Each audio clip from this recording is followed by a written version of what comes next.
Pesinetron Jeff Smith kini menjadi tahanan Polres Metro Jakarta Barat, terkait kasus dugaan penyalahgunaan narkoba. Pria blasteran Amerika Serikat, Indonesia itu juga dinyatakan positif ganja setelah menjalani pemeriksaan tes urin.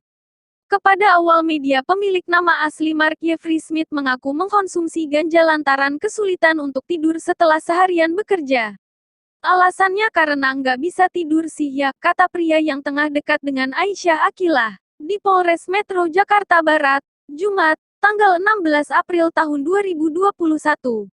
2 tahun. Ternyata Jeff Smith sudah cukup lama mengonsumsi barang haram itu. Pengakuannya, ia sudah beberapa tahun belakangan ini memakai ganja. 1-2 tahun lalu mungkin, ujar Jeff Smith. Penangkapan. Saat penangkapan, polisi berhasil mengamankan narkoba jenis ganja yang disimpan di mobilnya. Terkait kasus ini, kini Jeff Smith tengah menjalani pemeriksaan intensif oleh Polres Metro Jakarta Barat.